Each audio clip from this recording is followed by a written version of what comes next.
بعد فإن خير الحديث كتاب الله وخير الهدي هدي محمد صلى الله عليه وسلم وشر الأمور محدثاتها وكل محدثة بدعة وكل بدعة ضلالة وكل ضلالة في النار. أعوذ بالله من الشيطان الرجيم. بسم الله الرحمن الرحيم. ووصى بها إبراهيم بنيه ويعقوب يا بني إن الله اصطفى لكم الدين فلا تموتن إلا وأنتم مسلمون. وقال تعالى إن إبراهيم كان أمة قانتا لله حنيفا ولم يكن من المشركين شاكرا لأنعمه اجتباه وهداه إلى صراط مستقيم وآتيناه في الدنيا حسنة وإنه في الآخرة لمن الصالحين ثم أوحينا إليك أن اتبع ملة إبراهيم حنيفا وما كان من المشركين.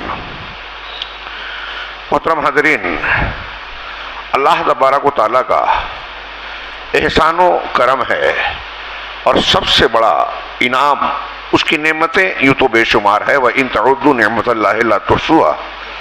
اگر تم اللہ کی نعمتوں کو گننا چاہو تو شمار نہیں کر سکتے. لیکن ان نعمتوں میں اللہ نے جس نعمت پر احسان جتایا ہے لَقَدْ مَنَّ اللَّهُ عَلَى الْمُؤْمِنِينَ، وہ اس بات پر کہ اس نے ہمارے لیے ہمارے درمیان سے انسانوں میں سے ایک رسول بھیجا. اللہ تبارک و تعالیٰ نے رسولوں کو کیوں بھیجا؟ یہ اس کا انعام ہے، احسان ہے، اتمام حجت کے لیے ضروری ہے. یہ نہیں چھوڑا کہ ہم نے دنیا کو امتحان کے لیے بنایا ہے، عقل دی ہے، شعور دیا ہے. تم دنیا کی چیزیں سمجھتے ہو، سوچتے ہو، استنباط کرتے ہو، سائنس، ٹیکنالوجی، حساب اپنے ذہن و دماغ سے سمجھتے ہو، تو دین، توحید، زندگی کا مقصد بھی سمجھ لو. اس طرح اللہ نے نہیں چھوڑا. دنیا کے علوم کو ہمارے حوالے کیا کہ آپ غور فکر تجربات کرتے رہیے، لیکن دین کے علم کو اللہ رب العالمین نے اہتمام کے ساتھ آسمان سے اتارا. آسمان سے اتارا بھی تو ایسا نہیں کیا کہ آپ لوگ اپنے اپنے طور سے سمجھ لیجئے یہ کتاب ہے، یہ شریعت ہے، جبرائیل نے چھپی چھپائی یا لکھی لکھائی چیز گھر گھر پہنچا دیا، اس کو سمجھ کر اپنے اپنے طور سے عمل کر لو. نہیں، دین کو سمجھانے کے لیے ہر قوم میں نبی اور رسول بھیجے، اور یہ سب سے بڑا انعام ہے اللہ کا. لَقَدْ مَنَّ اللَّهُ عَلَى الْمُؤْمِنِينَ إِذْ بَعَثَ فِيهِمْ رَسُولًا مِنْ أَنفُسِهِمْ.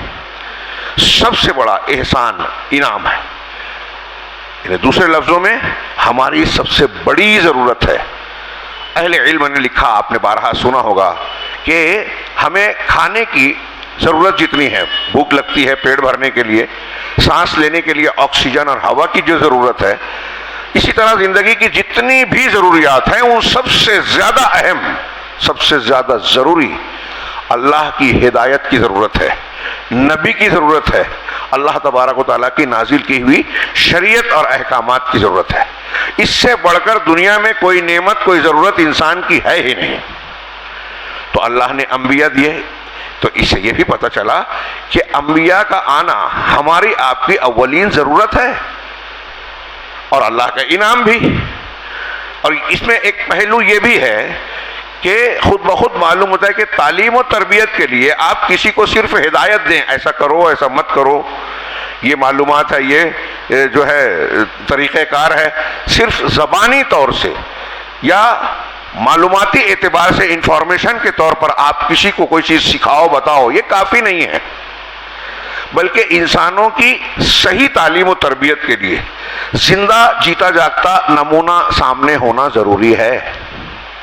پریکٹیکل لائف آپ دیکھیں گے کہ خواص بھی اور عوام بھی، ہاں ایک عام انسانی مزاج ہے کہ ایسے میں تقریر کروں آپ کے سامنے، کوئی فلسفہ، عقل اور دانش کی باتیں، بڑی ذہانت کی باتیں بیان کروں یا کوئی بیان کرے، اس کے مقابلے میں ایک انسان پر زیادہ اثر یہ بات کرتی ہے کہ آپ کسی انسانی زندگی کے واقعے کی شکل میں آپ بیان کریں، واقعات کی شکل میں آپ کوئی چیز بیان کریں.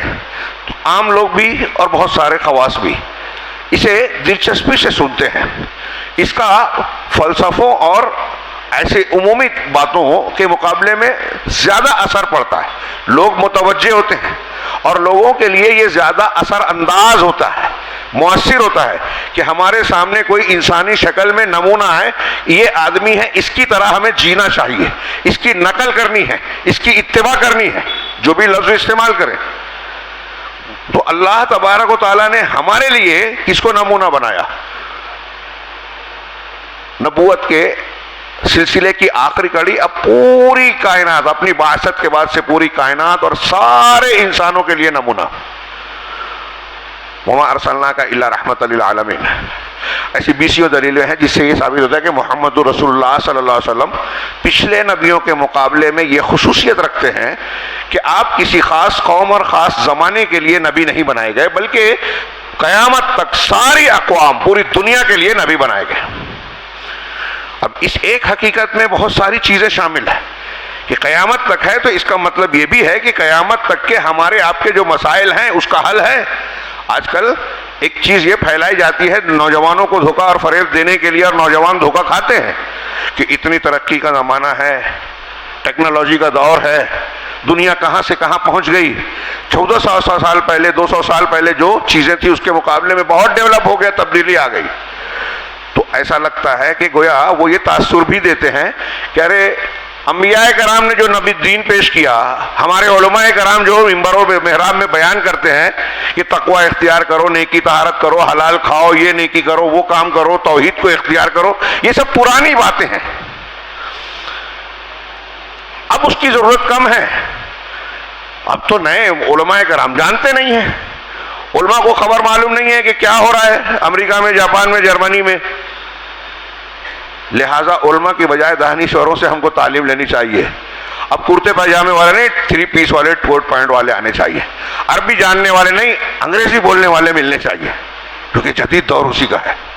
جی نہیں، یہ دھیان رکھیے، انسان کتنا بھی نیا زمانہ آ گیا، انسان وہی ہے، انسان کی ضروریات وہی ہے، اللہ کا قانون وہی ہے، عزت و ذلت دینے کا طریقہ اور ضابطہ اللہ کا وہی ہے جو 100 سال، 1000 سال، 2000 سال، 10,000 سال پہلے تھا، اس میں کوئی تبدیلی نہیں ہوئی ہے۔ 200 سال پہلے، 500 اور 1000 سال پہلے زہر کھانے سے ایک انسان مرتا تھا، تو آج ڈیولپمنٹ کے زمانے میں ایسا نہیں ہے کہ زہر کھا کے آپ اچھے ہو جاتے ہو، صحت پاتے ہو۔ اس وقت شہد کی جو تاثیر تھی، گیہوں چاول کا جو اثر تھا، وہ آج بھی ہے، کمی بیشی ہو رہی ہے اصلی نقلی کی وجہ سے۔ تو ایسے ہی انسانی اقدار، اچھائی برائی بھی وہی ہیں، اللہ تبارک و تعالیٰ کا عزت دینے، ذلیل کرنے اور کامیابی اور ناکام بنانے کا قانون وہی ہے جو شروع سے تھا۔ اس لیے انبیاء کرام علیہم السلام کے ذریعے سے اللہ نے جو تعلیم دی نا، وہ انسان کی ضرورت ہے۔ بات تھوڑی لمبی ہو رہی ہے، مختصراً یہ کہ اللہ نے سارے انسانوں کے لیے محمد رسول اللہ صلی اللہ علیہ وسلم کو نمونہ بنایا۔ کتاب کی شکل میں قرآن ہے، حدیثیں ہمارے سامنے موجود ہیں، لیکن کہا کہ لقد کان لکم فی رسول اللہ اسوۃ حسنہ، تمہارے لیے محمد صلی اللہ علیہ وسلم کی شخصیت میں، ذات میں، سیرت میں اچھا نمونہ ہے، بہترین نمونہ ہے۔ اب ہمیں عبادت کیسے کرنی ہے؟ جیسے اللہ نے جو ہم کو سمپل دیا ہے، یہ سب سے اعلیٰ نمونہ ہے، بندگی کا سب سے اونچا درجہ ہے، ان کے جیسا بھی کوئی نہیں ہوگا، آپ کو اتباع کرنی ہے اسی نمونے کی، اور ان کی جو زندگی ہے وہ اصل میں قرآن کی ہے۔ میں کئی باتوں کا مجموعہ نچوڑ پیش کر رہا ہوں، جمعہ کا خطبہ بہت کم وقت ہوتا ہے، تو ان کی زندگی آپ کے لیے نمونہ ہے۔ عقیدہ آپ کو اللہ کے ہاں وہی قبول ہوگا جو محمد رسول اللہ صلی اللہ علیہ وسلم نے عقیدہ بتایا ہے۔ اللہ کے رسول نے کہا کہ اللہ عرش پر ہے، قرآن کہہ رہا ہے، اور آپ کے فلسفہ، آپ کے پیر صاحب، آپ کے امام صاحب کہہ رہے ہیں کہ نہیں نہیں اللہ ہر جگہ ہے۔ اب آپ نے پیر صاحب والی بات مانی، اللہ اور رسول کی بات نہیں مانی، تو آپ اللہ کا دین قبول نہیں کر رہے ہیں۔ یہ نمونہ ہے، جو عقیدہ محمد صلی اللہ علیہ وسلم کا وہی ہمارا ہونا چاہیے، اس کے بغیر جنت میں نہیں جا سکتے۔ جو عبادت محمد رسول اللہ صلی اللہ علیہ وسلم کی، جیسے نماز پڑھی، جیسے روزہ رکھا، جیسے حج کیا، ہمیں بھی کہا ہے صلو کما رأیتمونی اصلی، وما آتاکم الرسول، قرآن کی آیت ہے، جو رسول دے لے لے، جس سے منع کر دے رک جاؤ۔ یہ نمونہ ہے۔ بیوی کے ساتھ کیسے رہے، کیسے حقوق ادا کیے، بچوں کے کیا حقوق ہیں، بھائی دوست کے کیا حقوق ہیں، اخلاق کیسے ہونا چاہیے، حلال حرام کیا ہے، معاملات کیسے ہونا چاہیے، ساری چیزیں آپ محمد رسول اللہ صلی اللہ علیہ وسلم کے، یہ میزان ہے، ترازو ہے۔ آپ کا عقیدہ، آپ کا عمل، آپ کی عبادت، آپ کا اخلاق، اس وزن پر کھرا اترا تو اللہ کے یہاں قبول ہے، ورنہ نہیں۔ یہ معیار ہمیں دیا گیا۔ اب دنیا کا کوئی شخص ہوا میں اڑے، پانی پہ چلے، آگ میں بیٹھ کے کھیلے، عشاء کے وضو سے فجر کی نماز پڑھے، فجر کے وضو سے عشاء کی نماز پڑھے، بچپن کے وضو سے بڑھاپے میں نماز پڑھے، کوئی کیسا بھی ہو جائے، وہ ہمارے لیے نمونہ نہیں ہے۔ صرف محمد رسول اللہ صلی اللہ علیہ وسلم کی یہ شان ہے کہ اگر آپ کی حدیث آ جائے، ثابت ہو جائے، ہمیں سر جھکانا ہے۔ فَلَا وَرَبِّكَ لَا يُؤْمِنُونَ حَتَّى يُحَكِّمُوكَ فِي مَا، اگر ہمارا جھگڑا ہو رہا ہے کسی معاملے میں، اللہ تعالیٰ نے قسم کھائی کہ تیرے رب کی قسم، وہ مومن نہیں ہو سکتے جب تک کہ اپنے جھگڑوں میں آپ کو فیصل نہ بنائے، اور پھر آپ جو فیصلہ کریں، قرآن حدیث کا جو فیصلہ ہو رہا ہے اس کے سامنے سر تسلیم خم نہ کریں، ثم لا یجدوا فی انفسہم حرج، دل میں کوئی تنگی محسوس نہ کریں، اندر سے کوئی خلجان نہ ہو، وَيُسَلِّمُ تسلیما، اور اوپر سے بھی سر تسلیم خم کر دیں۔ اب یہاں تھوڑی سی بات لمبی ہو گئی، تمہید ہی، لیکن یہ بھی ہمارے دین کی بنیاد ہی ہے۔ محمد رسول اللہ صلی اللہ علیہ وسلم ہمارے لیے نمونہ ہے، اور بتایا گیا کہ آپ کی اتباع کرنی ہے، آپ کی اتباع میں آپ کی ہدایت ہے، سعادت ہے، ان تطیعوہ تہتدوا، محمد رسول اللہ صلی اللہ علیہ وسلم کی اطاعت کرو گے تو ہدایت پا جاؤ گے۔ اور بھی دلیلیں ہیں، مجھے موضوع دیا گیا، وہ اس کے لیے میں تمہید کے طور پر اس کا ذکر کر رہا تھا۔ حضرت ابراہیم اسماعیل کی دعوت، سیرت، اور پھر ان کے درمیان میں جو والدین کا کردار ہے، والدین باپ بیٹے کا جو حق ہوتے ہیں، اس میں سے کوئی ایک ہی پہلو کے لیے خطبہ جمعہ کا وقت ناکافی ہے، تو اس میں 3-4 موضوع اکٹھا ہے۔ بہرحال میں یہ عرض کرنا چاہتا تھا تمہیداً کہ پوری کائنات کے لیے محمد رسول اللہ صلی اللہ علیہ وسلم نمونہ ہے، سمپل ہے، ہادی ہے، رہنما ہے، پیغمبر ہے۔ اب آپ کے بغیر کوئی آدمی نجات نہیں پا سکتا، کسی کی آپ تقلید کریں نہ کریں، اگر تقلید کر کے محمد رسول اللہ صلی اللہ علیہ وسلم کی مخالفت کر رہے ہیں تو گمراہ ہیں۔ موسیٰ اور عیسیٰ علیہ السلام کا نام لے کے ان کے راستے پہ چلنے کی بات کریں اور محمد رسول اللہ صلی اللہ علیہ وسلم کی باتوں کو چھوڑ دے تو گمراہ ہیں۔ دنیا کے کسی بھی عالم کو پوچھ لے، یہی فتویٰ دے گا۔ تو آپ ہمارے لیے، پوری کائنات کے لیے نمونہ، لیکن خود نبی کریم صلی اللہ علیہ وسلم اور امت محمدیہ کے لیے بھی ایک اور اللہ نے نمونہ بنایا، خود محمد رسول اللہ صلی اللہ علیہ وسلم کے لیے ایک نمونہ پیش کیا۔ یہ جو میں نے بھی آیتیں پڑھی، اس میں سورہ نحل کی آیت کے بیچ میں ہے، ثم اوحینا الیک ان اتبع ملت ابراہیم حنیفا وما کان من المشرکین، کہ پھر ہم نے آپ کی طرف یہ وحی کی، اے رسول، نبی کو کہہ رہا ہے آپ کی طرف یہ وحی کہ ان اتبع، آپ اتباع کیجئے۔ یہاں خطاب محمد رسول اللہ صلی اللہ علیہ وسلم سے ہے، اور قرآن میں جہاں بھی اللہ کے رسول صلی اللہ علیہ وسلم سے خطاب کر کے اللہ نے کوئی حکم دیا تو وہ خود بخود آپ کے ذریعے آپ کی امت کو بھی خطاب ہے، کیونکہ اسوہ ہمارے لیے، ہمارے لیے اسوہ ہے، نمونہ ہے، تو آپ نے جو کیا ہمیں بھی کرنا ہے، الا یہ کہ اللہ تعالیٰ نے کسی کام کو، کسی حکم کو آپ کے لیے خاص کر دیا ہو، تو جن کو خاص کر دیا اس میں امت مخاطب نہیں ہے، جیسے بیوی شادی ایک 4 سے زیادہ کر سکتے رسول اللہ صلی اللہ علیہ وسلم، ایسی اور چیزیں تو کہا وہاں خاص کہہ دیا، خالصۃ لک من دون المؤمنین، یہ آپ کے لیے خالص ہے، مومنوں کے لیے نہیں ہے۔ تو نبی صلی اللہ علیہ وسلم جو پوری کائنات کے لیے نمونہ ہے، سید الانبیاء ہیں، رسولوں کے سردار ہیں، رحمت للعالمین ہیں، ہاں شفیع المذنبین، اور آپ کے جو جو مراتب ہیں سب سے اعلیٰ درجے کے، سب سے اعلیٰ مقام پر ہونے کے باوجود آپ کو کہا گیا کہ اللہ کہہ رہا ہے کہ ہم نے آپ کی طرف یہ وحی کی کہ آپ ملت ابراہیمی کی پیروی کیجئے۔ ملت ایسا دین جو اللہ تعالیٰ نے آسمان سے کسی نبی کے ذریعے سے پیش کیا ہو، پورا طریقہ دین کا راستہ، تو کہا دین اس ملت ابراہیمی کی، دین ابراہیم کا جو دین ہے، طریقہ ہے، اس کی آپ پیروی کیجئے۔ اور وہ ابراہیم کون تھے؟ حنیف تھے، حنیف یعنی اخلاص کے ساتھ اللہ کی طرف یک رخ ہونے والے، دوسرے لفظوں میں ہم کہیں کہ توحید والے تھے، موحد تھے۔ اور پھر آگے کہا وما کانا من المشرکین، وہ مشرکین میں سے بالکل نہیں تھے۔ قرآن میں حضرت ابراہیم علیہ السلام کا ذکر کرتے ہوئے جو ان کی فضیلتیں، مقامات بیان کیے گئے، مختلف جگہوں پر آپ دیکھیں کہ بار بار اللہ نے یہ تعبیر بیان کی ہے، لم یکو من المشرکین، ما کانا من المشرکین۔ یہی جو آیتیں میں نے پڑھی اس میں دونوں جملہ موجود ہے، سورہ نحل کی آیت، کہ وہ مشرکین میں سے نہیں تھے۔ یہ ان کی اعزاز اور فضیلت کی سب سے اعلیٰ بات ہے کہ مشرک نہیں تھے، یعنی موحد تھے، توحید والے تھے۔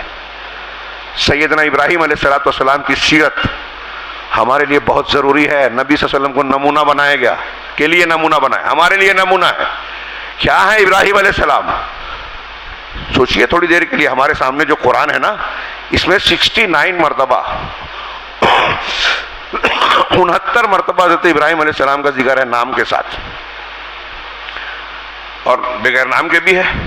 نام کے ساتھ قرآن میں اگر کسی کا ایک مرتبہ ذکر آ جائے اس کی فضیلت اور عظمت کے لیے کافی ہے. 69 مرتبہ 69 مرتبہ ان کا ذکر آنا, اور پھر صراحتاً کہنا کہ آپ کے لیے محمد, آپ کے لیے, آپ کی امت کے لیے نمونہ ہے, ان کے ملت کی پیروی کیجیے. یہ کوئی چھوٹی بات نہیں ہے. اس سے یہ پتہ بھی چلا کہ ہمارے اور آپ کے لیے یہ اس نمونے کی ضرورت ہے. اس کے ساتھ ساتھ آپ دیکھیے کہ عید الاضحیٰ ہر سال آتا ہے, قربانی والی عید, اور اس کے علاوہ حج کا فریضہ ہر سال پوری دنیا سے مسلمان سمٹ کر بیت اللہ کی طرف جاتے ہیں اور فریضہ حج ادا کرتے ہیں, جو دین کا ایک رکن ہے. اس حج کے ارکان و مناسک ادا کرنے والے اور پوری دنیا میں عید الاضحیٰ کو قربانی کرنے والے, یہ قربانی اور حج کے کئی اعمال کے حوالے سے سیدنا ابراہیم علیہ السلام اور ابراہیم علیہ السلام کے خاندان کی کئی سنتوں کو تازہ کرتے ہیں. اور اللہ حاجی کو جب کہتا ہے کہ صفا مروہ کے درمیان دوڑ لگاؤ تو ساتھ میں نمونہ پیش کرتا ہے. میری بات دھیان رکھیے کہ ہمیں نمونے کی ضرورت ہے. اور ہم نے جب ابراہیم علیہ السلام, اسماعیل علیہ السلام, محمد رسول اللہ, صحابہ کرام, تابعین, ان کو ہمارے نوجوانوں کے سامنے بطور نمونہ پیش نہیں کیا, واقعات نہیں بتائے, ہم ان کی اہمیت, فضیلت, کردار کی عظمت و بلندی نہیں بتاتے, تو آج ہمارے نوجوانوں کے سامنے, میں نے کہا نا فطری ضرورت ہے, ہیروز ہیں, آئیڈیل ہیں. کسی نے فلمی ایکٹر اور ایکٹریس کو بنایا, کسی نے ٹی وی سیریل کے اداکار کو بنایا, کسی نے کسی اسپورٹس مین کو بنایا, کسی نے سماج اور معاشرے کی کسی شخصیت کو بنایا, کسی نے کسی بے وقوف جاہل آدمی جس کو ٹی وی چینل پہ بہت سے لوگ لائک کرتے ہیں اس کو آئیڈیل بنا لیا. کوئی اپنا دماغ کسی جاہل کے پیچھے لگا رہا ہے. آج ہمارے نوجوان ایسے بہت سارے لوگوں کے پیچھے چل رہے ہیں جو خود گمراہ ہیں, جن کو خود علم و ہدایت کی ضرورت ہے. ہمارا نوجوان اس سے متاثر ہے کہ بڑی اچھی تقریر کرتا ہے. اللہ کے رسول نے ڈرایا تھا کہ گمراہ کرنے والے اماموں سے مجھ کو اپنی امت پر ڈر ہے, جہنم کی طرف دعوت دینے والے آئیں گے درمیان میں. بہت سے ہمارے نوجوان, بڑا طبقہ مسلمانوں کا ایسے لوگوں کو امام مان کے ان کے پیچھے چل رہا ہے جو جہنم کے راستے پہ لے جا رہے ہیں. میں اس لیے کہ نہیں کہہ رہا ہوں جہنم کا راستہ, یعنی اس لیے کہہ رہا ہوں کہ اللہ کے رسول صلی اللہ علیہ وسلم نے فرمایا, قرآن کہہ رہا ہے میرے راستے کی اتباع کرو, وَأَنَّ هَذَا صِرَاطِي مُسْتَقِيمًا فَاتَّبِعُوهُ, یہ میرا سیدھا راستہ ہے, سنت, اسی کو مانو. فَاتَّبِعُوهُ وَلَا تَتَّبِعُوا السُّبُلَ, اور مختلف راستوں کی اتباع مت کرو. فَتَفَرَّقَ بِكُمْ, ورنہ اللہ کے راستے سے ہٹ جاؤ. جو اللہ کے راستے سے ہٹ گیا, رسول کے راستے سے ہٹ گیا, وہ جنت کے راستے سے ہٹ گیا. 73 فرقے ہوں گے, 72 جہنم میں جائیں گے, جہنم کے راستے پہ ہوں گے. پڑھا ہے نا, سنا ہے نا, یہ رسول نے بیان کیا, میں نے نہیں. اب آج کل اسے بھی بیان کرنے لوگ تشدد کہتے ہیں. کوئی جہنم کے راستے پہ چل رہا ہے, چلنے دو, ہاں ٹھیک ہے, کوئی بات نہیں. یہ کوئی بات ہوئی؟ اللہ نے رسولوں کو کیوں بھیجا؟ گمراہی سے آشنا معلوم کرنے کے لیے. اور اس میں سب سے بڑی گمراہی شرک کی ہے. سیدنا ابراہیم علیہ السلام اس کا سب سے اعلیٰ نمونہ ہے کہ شرک کی دشمنی, مخالفت, توحید کو اختیار کرنا اور اس کے تقاضوں کی تکمیل کرنا. سیدنا ابراہیم علیہ السلام کی زندگی کی جو پورا آپ دیکھیں گے, اس کے نمونوں سے, اس کی ایسی تعلیمات سے بھری ہوئی ہے. اس ایک واقعے پر اگر تفصیل سے گفتگو کریں, قرآن نے جہاں ذکر کیا ہے تو وقت بہت کم پڑے گا. ابراہیم علیہ السلام ایک مشرک ماحول میں آنکھ کھولتے ہیں. تھوڑی دیر کے لیے سوچئے آج ہمارا ماحول کیا ہے. ہاں, کہیں بھیڑ دیکھ لیتے ہیں تو اس کے پیچھے ہم بھی پڑے تھے کہ اتنے لوگ ہیں تو میں بھی پیچھے چلوں. اگر یہی مزاج حضرت ابراہیم علیہ السلام کا ہوتا تو بتوں کو آپ بھی بناتے, بتوں کی پوجا کرتے. پڑھیے نا, قرآن پڑھتے ہیں نا, ہر سال دہراتے ہیں نا. جو میں نے ذکر کیا کہ اتنی مرتبہ قرآن میں ذکر ہے, عید الاضحیٰ اور حج ہم کو یاد دلاتا ہے, یہ بلا وجہ نہیں ہے, یہ ہماری ضرورت ہے اور قیامت تک کے مسلمانوں کی ہر سال ضرورت ہے. آپ سوچیں گے واقعات ہم جانتے ہیں, نہیں جانتے. ہم سوچتے ہیں نا, کہہ رہے یہ ابراہیم علیہ السلام کا واقعہ مولوی صاحب اتنی دور سے آ کے بیان کر رہے ہیں. میں نہیں بیان کر رہا ہوں, قرآن بیان کر رہا ہے. اور قرآن بیان کر رہا ہے, ہر سال اس کو دہرا رہا ہے. عید الاضحیٰ اور حج کے موقع پہ ہر جمعہ میں جو صورتیں قرآن کی دہرائی جاتی ہے اس میں تذکرہ ہوتا ہے. اس کا مطلب ہمارے اور آپ کے دل کو ضرورت ہے اس کی, اللہ نے اسی لیے مشروع کیا. آپ بولتے ہیں بہت معلوم ہے مسلمانوں کے 2/3 سے زیادہ طبقہ شرک کر رہا ہے، شرک اکبر، اور 2/3 سے زیادہ بھی میں کم بول رہا ہوں، پوری دنیا میں ہمارے آپ کے معاشرے میں مسلمان شرک کر رہا ہے، تو حضرت ابراہیم کی ضرورت ہے کہ نہیں؟ ذکر کرتا ہے، قصہ واقعہ پڑھتا ہے، قرآن پڑھتا ہے، آپ کے واقعات کو بیان کرتا ہے، لیکن زندگی میں کہیں ہے ہی نہیں حضرت ابراہیم علیہ السلام۔ ہاں، ایک آدمی باپ دادا کو پوچھ رہا ہے، حضرت ابراہیم باپ دادا کو ٹھوکر مار رہے ہیں دین کے معاملے میں۔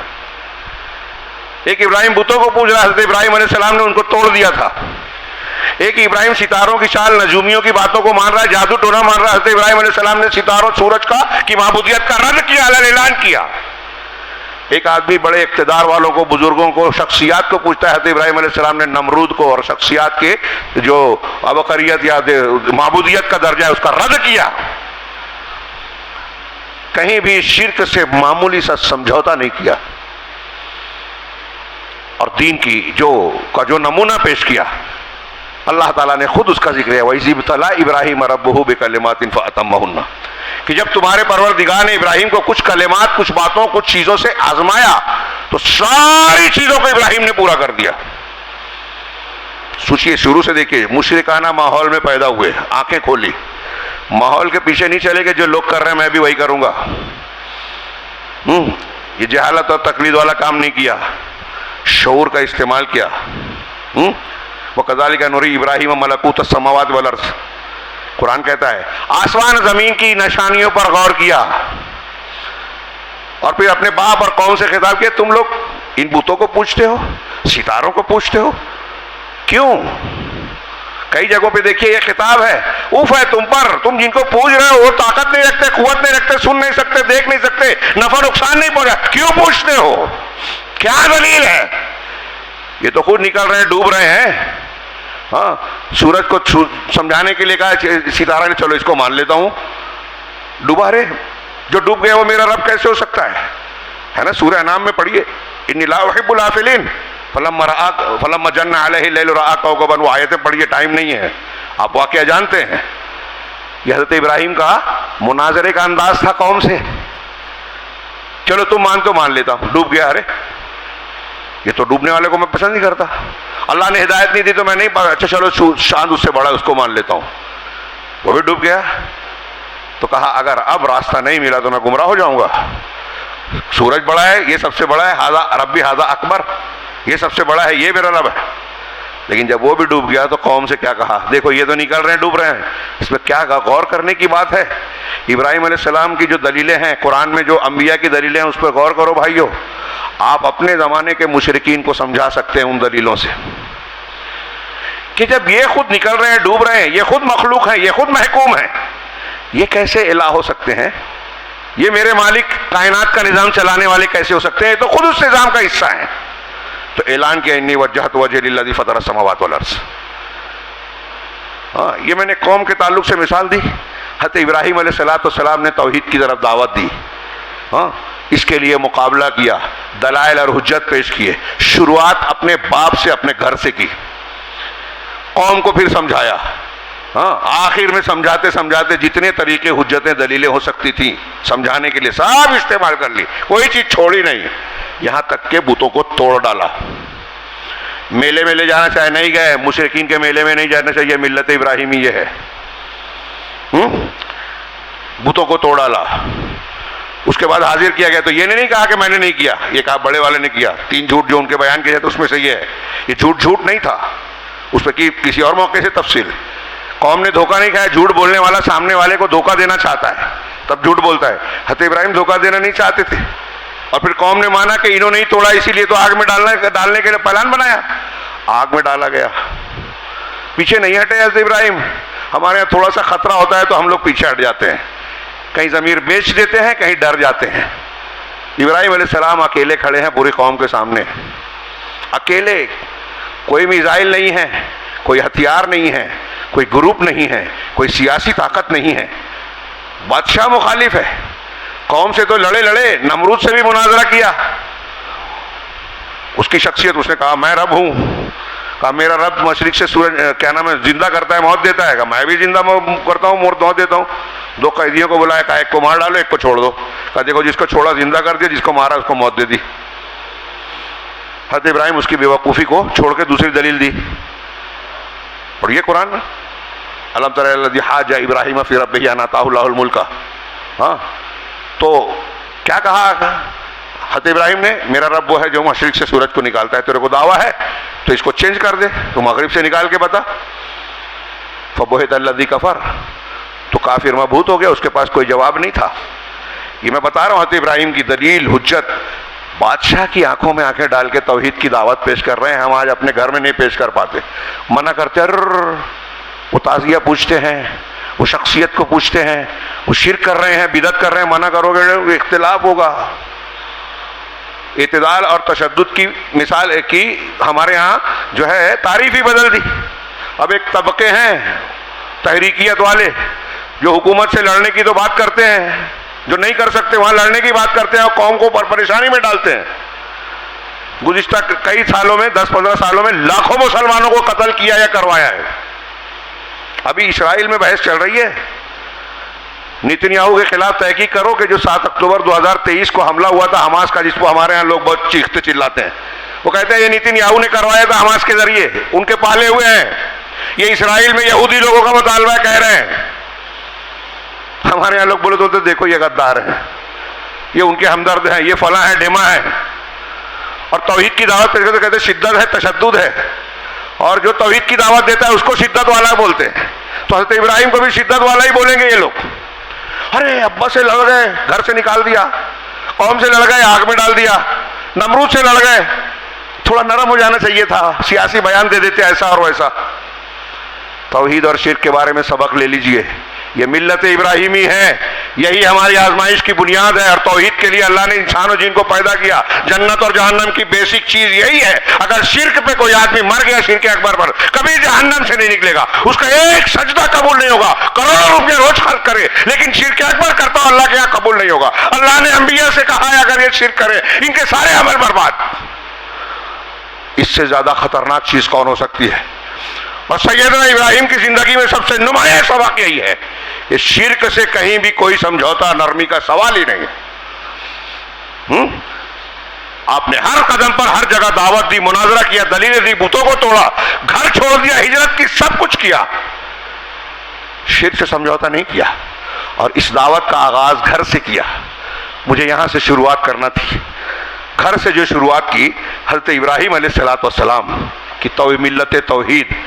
ہاں یہ سورہ مریم کی آیتیں پڑھی ہے, اس میں توحید کی دعوت اور ابا سے تعلق بھی آ گیا. باپ بیٹے سے کیسے تعلق ہونا چاہیے, باپ مشرک ہے لیکن ابراہیم علیہ السلام کا خطاب انداز, اور اس میں کئی پہلوؤں سے آپ غور کریں, 20 مسائل ان آیتوں میں سے نکلتے ہیں, وقت نہیں ہے زیادہ.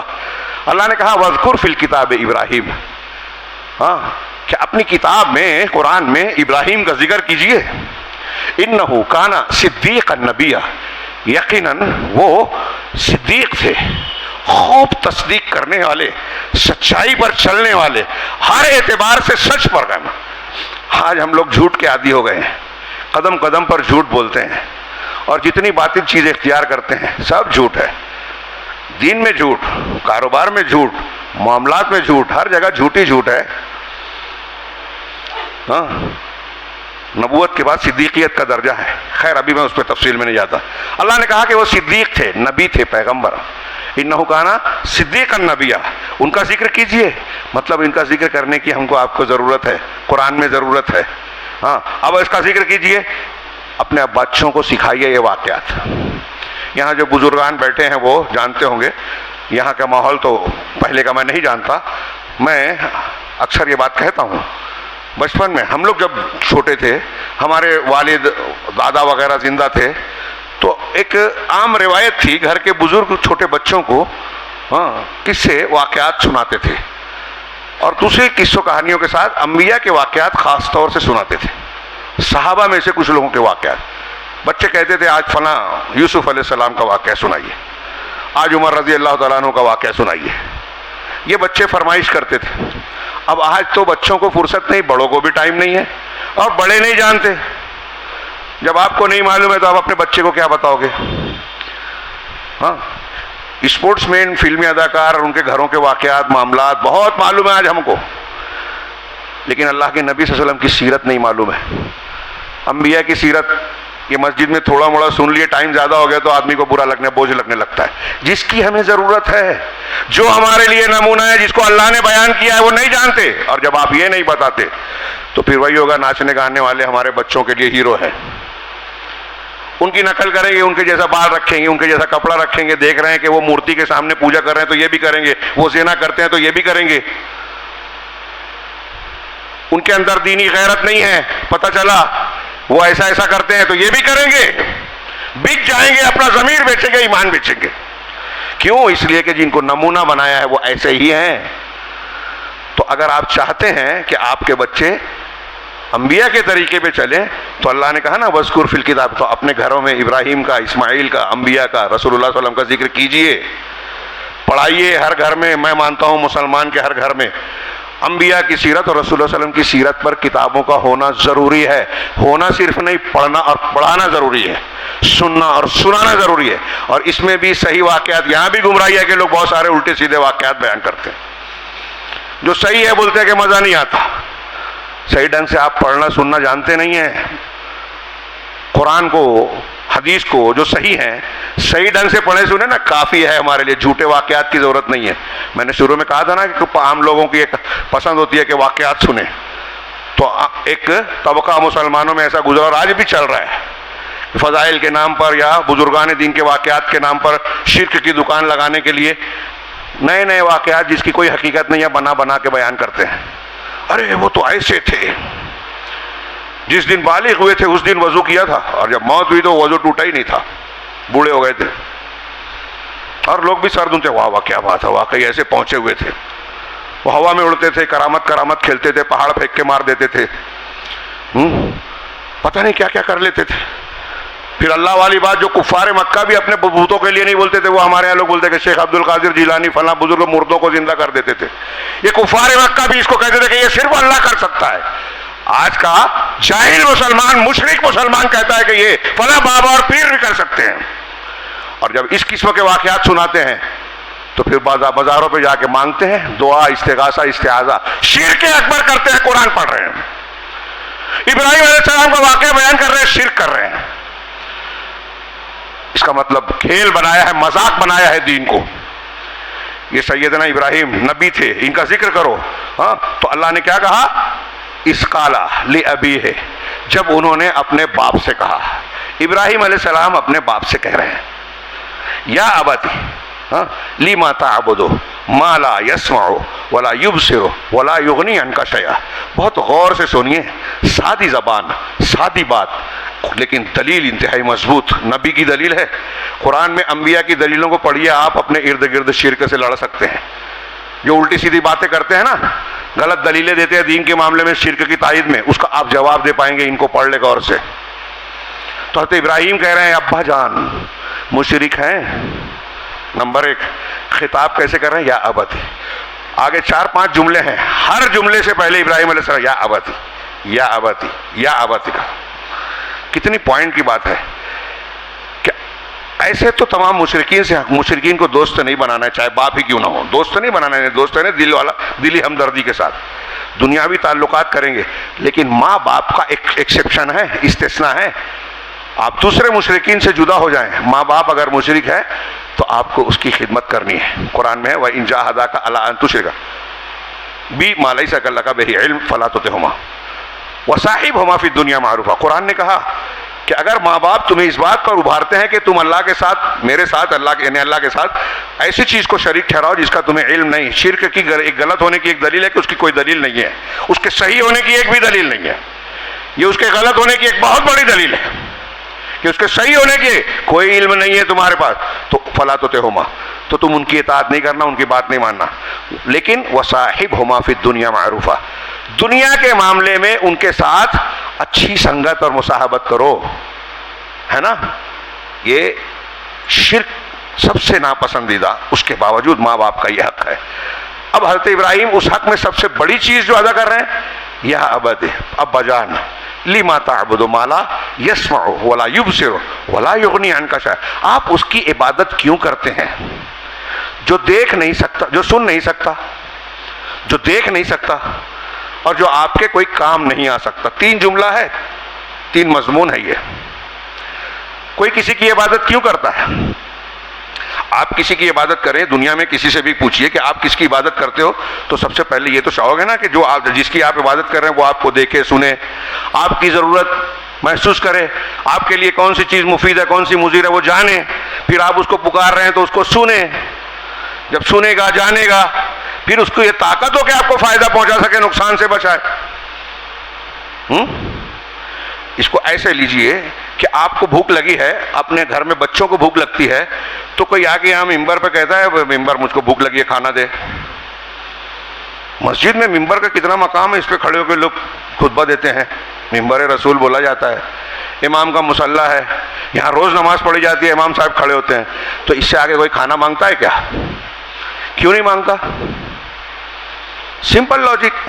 آپ بولیں گے کیسی مثال دے رہے ہو؟ بہت صحیح مثال دے رہا ہوں, کیونکہ ایک موٹی سی عقل کا ایک بچہ بھی جانتا ہے کہ یہاں کھانا نہیں ملے گا. حضرت ابراہیم وہی پوچھ رہے ہیں کہ جو بت آپ کو سنتا نہیں, دیکھتا نہیں, جانتا نہیں, آپ کے کام نہیں آ سکتا, اس کو پوجا پکارنے کا مطلب کیا ہے سمجھا دیجئے. مشرک اس سے زیادہ بے وقوف ہے. کوئی آدمی آ کے اس دیوار سے کھانا مانگے, بھوک لگی, آپ بولو کھانا دے, تو آپ بولیں گے کیا بول رہے ہو؟ مشرک اس سے بڑا بے وقوف ہے جو بتوں سے لو لگا کے ان کی عبادت کر رہا ہے. ابا سے یہی پوچھ رہے ہیں حضرت ابراہیم, بڑے پیارے انداز میں پوچھ رہے ہیں آپ اس کی عبادت کیوں کرتے ہیں. اس سے ایک بات یہ بھی پتہ چلی کہ آپ بیٹے ہیں, ہاں باپ مشرک ہے اور آپ کو توحید معلوم ہے, تو باپ کو بھی سمجھانا ہے. سب سے بڑی محبت یہ ہے, اعتدال یہ ہے کہ آپ کے سگا باپ, آپ کا بھائی بہن اگر شرک کر رہا ہے تو پہلے اس کو رد کیجئے اس کے شرک کا. یہ باپ کی محبت کے خلاف نہیں ہے بلکہ محبت کا تقاضا ہے. انبیاء اپنی قوم کا سب سے زیادہ بھلا چاہنے والے تھے, لیکن سب سے زیادہ اسی کی تائید کرتے تھے, شرک کا رد کرتے تھے. آج ہم رد کرتے تو کہتے دیکھو تشدد کر رہے ہیں. شرک کے رد کی ضرورت نہیں ہے. انبیاء کرام جو کرتے تھے, آج کل مسلمان جو ہے اس شرک کو, اہل حدیث جو ہے رد کرتے ہیں آپ بادشاہوں کے, ہم وہ کیا ہے شرک کیا ہے قصور میں مبتلا ہے, محلوں کے شرک میں مبتلا ہے. ایسی ایسی تعبیرات اور لوگوں کو دھوکہ دینے والی بات, شرک کو محدود کر دیا. حاکمیت, ہاں اللہ کی عبادت ہو رہی ہے, قبر پرستی ہو رہی ہے, تعزیہ اللہ کے ساتھ شرک ہو رہا ہے, قبر پرستی, تعزیہ پر, اس کو رد کر سکتے, کہتے اس پہ رد مت کرو. حاکمیت والا شرک ہو رہا ہے اس کو رد کرو. تو جہاں کچھ کر نہیں سکتے وہ کرو, جو انبیاء نے کیا وہ مت کرو, جو آپ کر سکتے وہ مت کرو. یہ جدید دور کے فلسفے بول رہے ہیں اور ہمارے نوجوان ایسی خارجیت میں مبتلا ہیں, ایسے جاہلوں کو سنتے ہیں, علماء پر تنقید کرتے ہیں, توحید کو غیر اہم سمجھتے ہیں. میری بات یاد رکھیے گا, اگر آپ ہم چاہتے ہیں جہنم سے بچیں, آپ ہم چاہتے ہیں دنیا میں عزت اور آخرت میں کامیابی ملے, آپ ہم چاہتے ہیں کہ ہمارے بچے جو ہے محفوظ ہیں, تو توحید کا سبق پڑھائیے. ان کو سب سے زیادہ جس چیز سے ڈرنا ہے, ڈرانا ہے, شرک ہے. دنیا کی کوئی بھی چیز, کوئی نقصان ہو جائے چلے گا, آپ کا عقیدہ نہیں جاننا چاہیے. پورے سارے واقعات تو وہی ہے نا. انبیاء کرام کس پر لڑے قوموں سے, کس لیے گھروں کو چھوڑا, کس لیے جانوں کو قربان کیا. اللہ کے رسول صحابہ کرام نے ہجرت کس کے لیے کی, اس میں سبق دیا کہ توحید اور ایمان ایسی چیز ہے جس کے لیے رشتہ داری چھوڑی جا سکتی ہے, پیسے قربان کیے جا سکتے ہیں, گھر کو چھوڑا جا سکتا ہے, ضرورت پڑی تو جان بھی دی جا سکتی ہے, سب قربان کیا جا سکتا ہے, ایمان نہیں. سب سے قیمتی دولت یہ ہے. تو باپ کو بیٹا توحید کی دعوت دے رہا ہے, پہلا حق ہے یہ. ہاں اگلا جملہ, میں آگے بڑھ رہا ہوں, ٹائم بڑھ گیا, زیادہ ہو گیا. یا ابت انی قد جاءنی من العلم ما لم یاتک, ابا جان میرے پاس وہ علم آ گیا جو آپ کے پاس نہیں ہے. ہاں فاتبعنی, ہاں لہذا آپ میری اتباع کیجئے, میری بات مانیے. اہدک صراطا سویا, میں آپ کو سیدھے راستے کی رہنمائی کروں گا. اب یہاں بھی کئی بات ہے, وقت زیادہ ہو گیا, 5-7 منٹ لے سکتا ہوں نا اور. غور کیجئے, بیٹا باپ سے کہہ رہا ہے میرے پاس علم ہے, آپ کے پاس نہیں ہے. سمپل لاجک, کوئی اس پہ تنقید نہ سمجھے. اس کا مطلب جس کے پاس علم ہے, دلیل ہے, اس کی بات ماننی چاہیے, چاہے عمر میں کم ہو. اب ہمارے بزرگ بولتے ارے یہ جمعہ 8 دن کا پوٹا بچہ میرے سامنے بڑا ہوا، اس کی میں مانوں؟ اس کی نہیں ماننا ہے. وہ جو دلیل دے رہا ہے، قرآن بتا رہا ہے، حدیث بنا رہا ہے، وہ ماننا پڑے گا. ابراہیم علیہ السلام بیٹے ہیں، آذر باپ ہیں. قرآن بتا رہا ہے باپ اگر مشرک ہے اور بیٹے کے پاس توحید کا علم ہے تو بیٹا توحید سکھائے گا، بیٹا امام بنے گا. باپ دادا سے چلا آ رہا ہے تو یہ میں کیسے چھوڑ سکتا ہوں؟ ہمارے یہاں شادی کی رسم یہ ہے، فلاں شرک ہوتا ہے، فلاں بدعت ہوتی ہے، تو باپ دادا سے چلا آ رہا ہے. آج بھی بہت سارے کافر تو کافر مسلمانوں کی یہ دلیل ہے، جبکہ یہ دلیل نہیں ہے. ہر نبی نے جب بھی دعوت دی تو قوم نے گمراہی میں نبی کی بات رد کرنے کے لیے یہی دلیل دی. حضرت ابراہیم کے اس واقعے میں سمجھ میں آ رہا ہے کہ اگر علم اور دلیل ہے تو اپنے سے چھوٹے کی بلکہ اپنے بیٹے کی بات ماننی چاہیے، بیٹے کو اپنے ابا کو بھی بتانا چاہیے. انی قد جاءنی من العلم ما لم یاتک، میرے پاس وہ علم ہے اللہ کا اتارا ہوا، علم نبوت ہے، رسالت کا علم ہے، قرآن اور حدیث ہے. یہ آج کی زبان میں قرآن ہے، حضرت ابراہیم کے زمانے میں وہ نہیں تھا. حضرت ابراہیم کے پاس جو وحی ہوئی تھی وہ تھی. تو اگر میرے پاس قرآن حدیث ہے نا تو مجھے فلاں بزرگ، فلاں امام، فلاں مفتی، فلاں پیر صاحب کے پیچھے نہیں چلنا ہے، اس علم کو ماننا ہے جو اللہ نے دیا ہے، قرآن اور حدیث.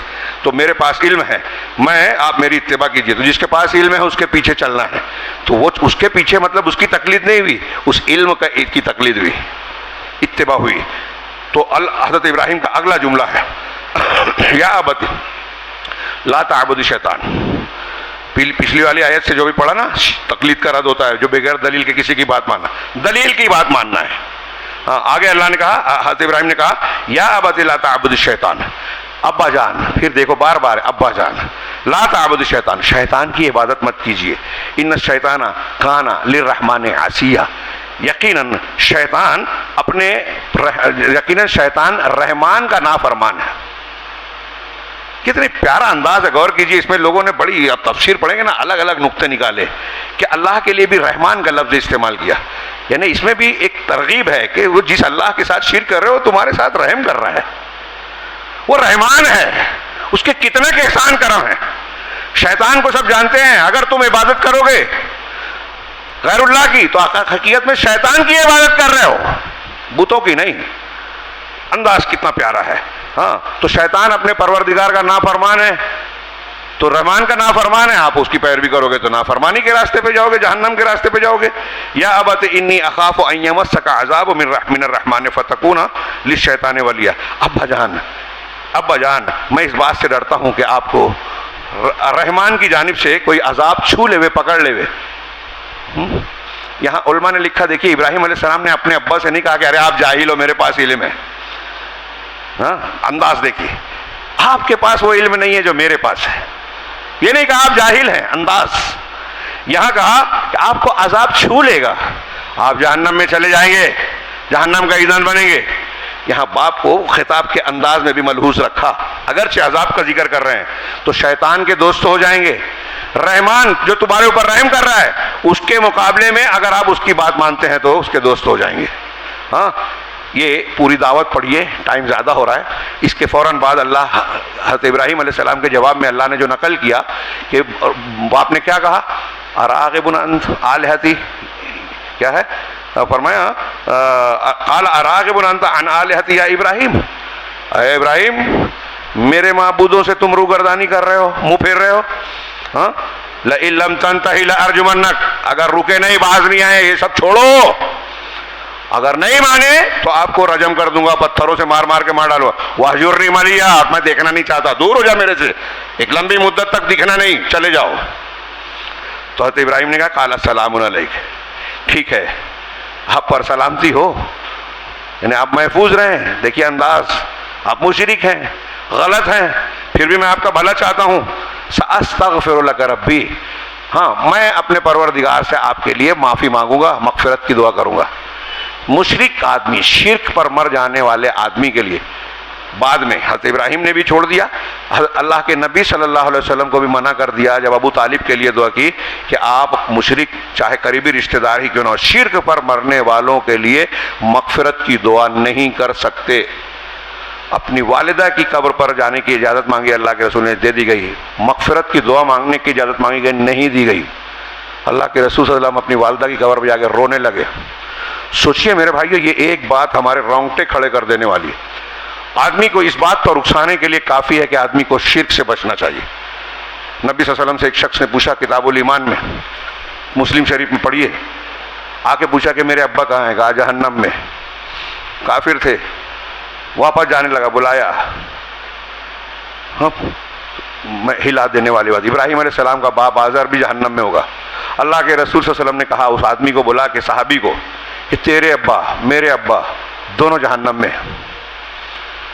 یہ ایک بات کافی ہے میرے بھائیو شرک کی، کفر کی مذمت کے لیے۔ ہاں، حضرت ابراہیم نے یہ کہا تو قرآن میں دوسرا وما کانا استغفار ابراہیم لابیہ الا عن موعدۃ وعدھا ایاہ، کہ ابراہیم علیہ السلام اپنے باپ کے لیے جو دعا کرتے تھے تو ایک وعدے کی وجہ سے تھا جو انہوں نے اپنے باپ سے کیا تھا کہ میں تمہارے لیے مغفرت طلب کروں گا، فلما تبین لہ انہ عدو للہ۔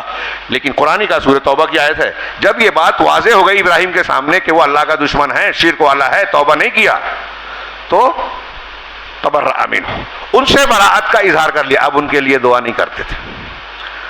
مشرک کے لیے یہ دعا کر سکتے ہیں کہ اللہ انہیں ہدایت دے دے، زندہ ہے تو، مر گیا تو مغفرت کی دعا نہیں کر سکتا، نبی بھی نہیں کر سکتے، اور جو شرک پہ مرا جب دنیا میں دعا نہیں کر سکتے تو آخرت میں اس کے لیے سفارت کرے گا کیا؟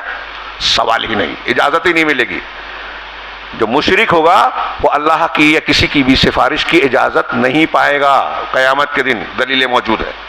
تو آپ یہ دیکھ رہے ہیں حضرت ابراہیم علیہ السلام ابا کو سمجھا رہے ہیں، گھر سے نکال دیا، نکل جا میرے گھر سے، دکھنا نہیں، پھر بھی دعا کا وعدہ کیا۔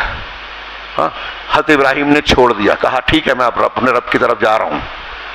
جو دعوتیں دی لڑے، آگ میں ڈالا گیا، پھر کہا کہ میں ہجرت کرنے والا ہوں، ہجرت کی، وہاں سے گھر چھوڑ دیا، وطن چھوڑ دیا۔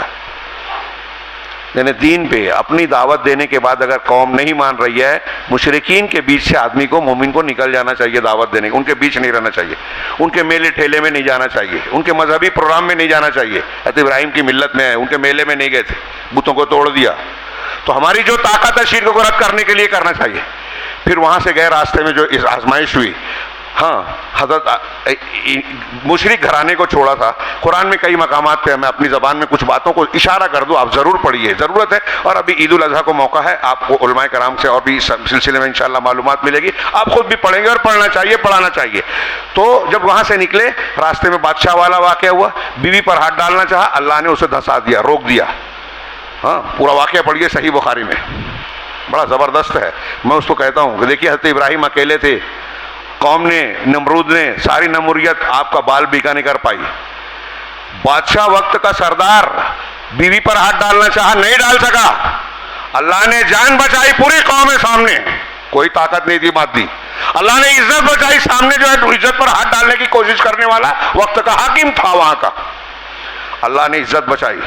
آج بھی ہم کو جان، مال، عزت اگر بچانا ہے، آپ چاہتے ہیں کہ آپ کے گھر پر بلڈوزر نہ چلے، آپ کے بیوی بچوں کو عزت ملے، آپ کو عزت ملے، ہم مسلمانوں کو عزت ملے، تو ملت ابراہیمی پر چلیے، اللہ پر توکل کیجئے۔ آگ میں ڈالے جانے سے پہلے کہا تھا حسبنا اللہ و نعم الوکیل، اللہ ہمارے لیے کافی اور بہترین کارساز ہے۔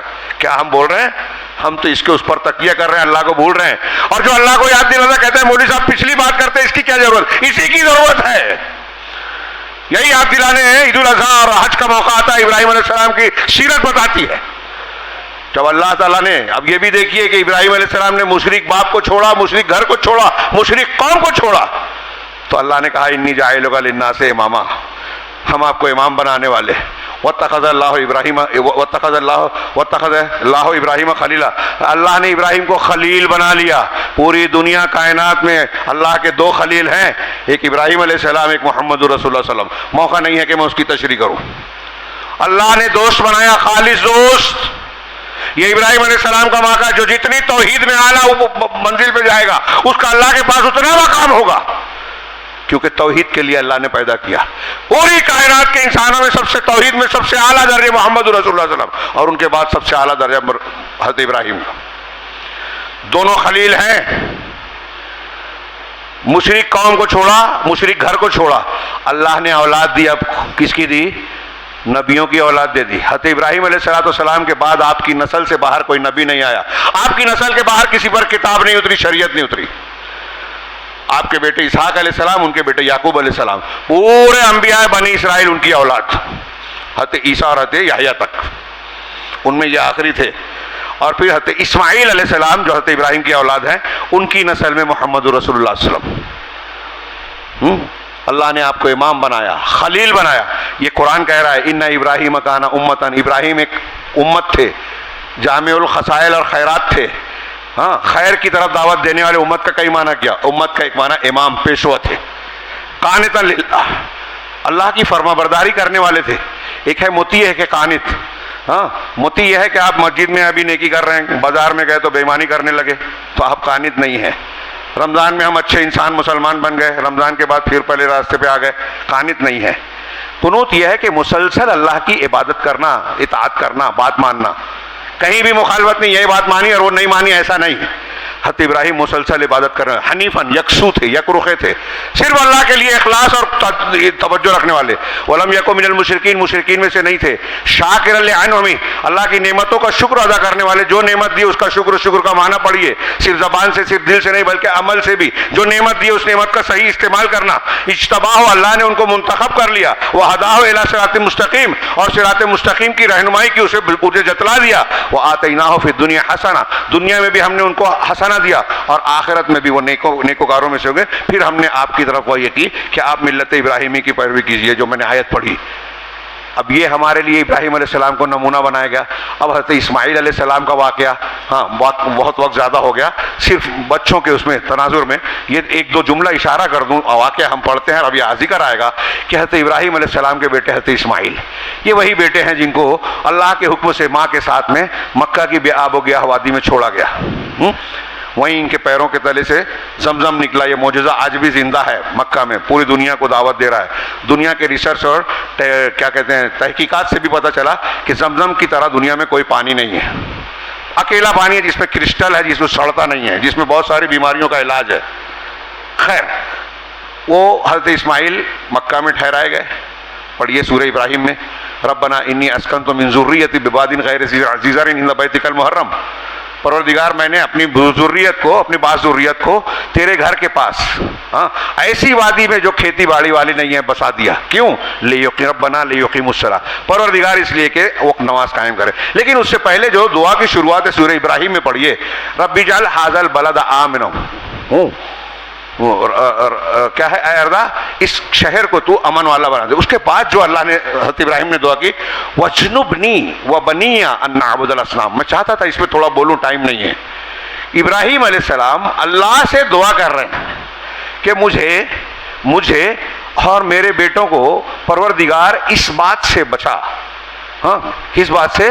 کہ ہم بتوں کی پرستش کریں، بتوں کی عبادت کریں. تھوڑی دیر کے لیے سوچئے، میں پڑھاتا ہوں تو بچوں سے سوال کرتا ہوں کہ آپ میں، ہم میں سے، میں آپ سے بھی پوچھ رہا ہوں، یہاں جتنے لوگ بیٹھے ہیں سن رہے ہیں، مرد ہوں، ہماری مائیں بہنیں اگر سن رہی ہیں وہ ہوں، تھوڑی دیر کے لیے میں پوچھتا ہوں کہ کیا کوئی ہم میں سے ایسا ہے جس کو کوئی بولے آ کے کہ بت کو پوجو، تو پوجے گا کیا؟ ہم میں سے کوئی بت پوجے گا؟ ہاں، نہیں نا. ہم اپنے بارے میں اور ہمارا ابراہیم علیہ السلام کے مقابلے میں کیا مقام ہے، کیا اوقات ہے؟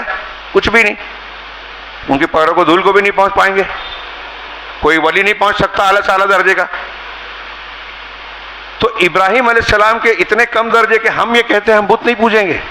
ابراہیم علیہ السلام اللہ سے دعا کر رہے ہیں کہ مجھے اور میرے بیٹوں کو اس بات سے بچا کہ ہم اصنام پرستی کریں. رب انہن اضللن کثیرا من الناس. اسی میں آگے پڑھیے اور بھی دعائیں ہیں.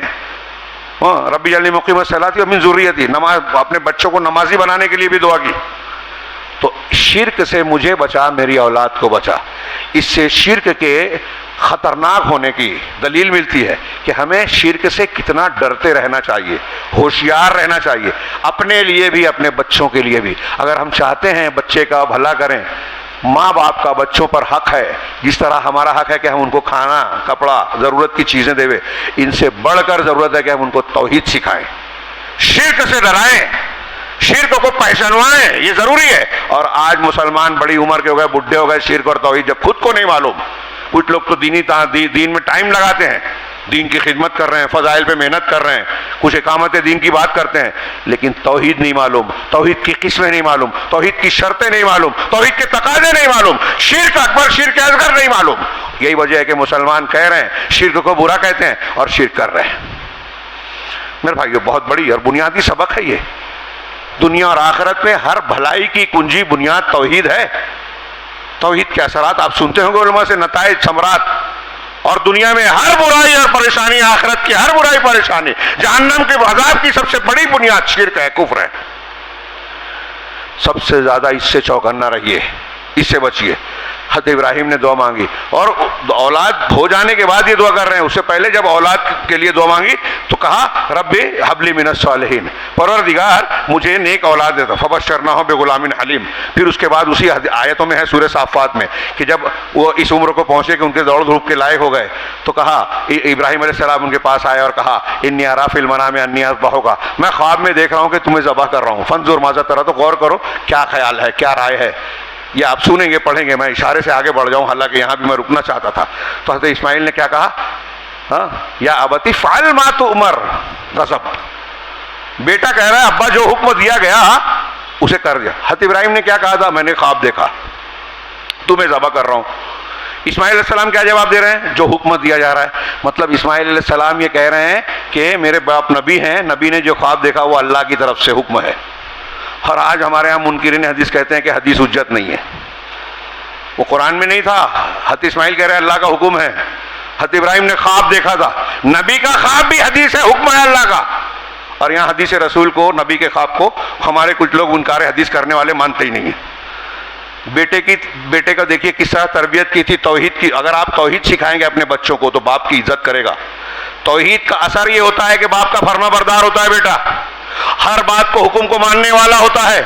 توحید والے ہیں، ہاں اللہ نے کہا ہے نا ذبح کرنے کا، گردن کاٹنے کا، مار دیجیے، تیار ہوں میں کٹنے کے لیے۔ پر یہ کیسی بات ہے، آج ہمارا بیٹا، ہم بچے کو بستر سے نہیں اٹھاتے، فجر میں آرام کر رہا ہے، تھکا ہے، جانے دو، وہ بھی نہیں اٹھتا۔ حضرت ابراہیم چھری چلا رہے ہیں، ہم سبق پڑھتے پڑھاتے ہیں لیکن بس کہانی کی طرح پڑھتے ہیں، جانور کاٹ لیتے ہیں، سمجھتے ہیں کہ حق ادا ہو گیا، سنت ابراہیمی ادا کر لی، ملت ابراہیمی پہ چل گئے۔ تو بیٹے کو صالحین میں سے مانگا، نیک اولاد مانگی اللہ سے دعا میں، پھر کوشش کیجئے۔ اور پھر ایک حضرت ابراہیم، بخاری کی لمبی روایت ہے کہ جب وہاں مکہ میں رہنے لگے، جب شادی ہو گئی، یہ میں نے لکھا تھا لیکن عربی پڑھنے کا موقع نہیں ہے، شادی ہونے کے بعد حضرت ابراہیم ایک مرتبہ حضرت اسماعیل کے گھر آئے، ہاں ان کی بیوی ملی، پوچھا کہ تمہارے شوہر کہا ہمارے لیے کچھ کھانے پینے کا انتظام کرنے تلاش کرنے گئے ہیں، تو کہا تمہاری زندگی کیسی ہے؟ تو بیوی نے بڑی شکایت کی، ہاں ارے بڑی تنگی ہے، بڑی پریشانی ہے، ہم لوگ ضیق میں ہیں، تنگی میں ہیں، شدت میں ہیں۔ تو ٹھیک ہے، کہا جب تمہارے شوہر آئیں تو کہنا، ان سے میرا سلام کہنا، اور کہنا کہ اپنے گھر کی، ہاں انغیر آتا بتا بابک، ہاں کہ اپنے گھر کے چوکھٹ کو بدل لو۔ حضرت اسماعیل واپس آئے تو انہیں محسوس ہوا کہ کچھ، دیکھیے اللہ تعالیٰ نے ایک احساس دیا۔ پوچھا کوئی آیا تھا کیا؟ کہا ہاں ایک بزرگ آئے تھے، ایسے ایسے تھے، انہوں نے حالات پوچھے، آپ کو پوچھا، میں نے ان کو یہ جواب کیا، اور پھر حالات پوچھے، کہا کہ یہ کرو۔ کہا کوئی پیغام دیا ہے؟ کہا ہاں، کہا تھا کہ اپنے گھر کی چوکھٹ بدل لو۔ کہا وہ میرے ابا تھے ابراہیم، اور چوکھٹ سے مراد تم ہو، انہوں نے کہا کہ میں تم کو طلاق دے دوں، طلاق دے دیا۔ تھوڑی دیر کے لیے سوچیے، ابراہیم علیہ السلام نے اتنی سی بات پہ کیوں کہا تھا طلاق دے دے؟ توحید والے تھے۔ جو توحید والا ہوتا ہے نا، اگر غریبی ہے تو کہتا ہے یہ اللہ نے دیا ہے، پریشانی ہے تو یہ اللہ کی طرف سے ہے، دکھ ہے تو اللہ کی طرف سے ہے، بیماری ہے تو اللہ کی طرف سے ہے، ہر حال میں اللہ کا شکر ادا کرتا ہے۔ لیکن جب انہوں نے بیوی سے پوچھا کیا حال ہے تو اس نے شکایت کی، شکوہ کیا، اللہ کا شکر ادا نہیں کیا، یہ توحید کے تقاضے کے خلاف تھی بات۔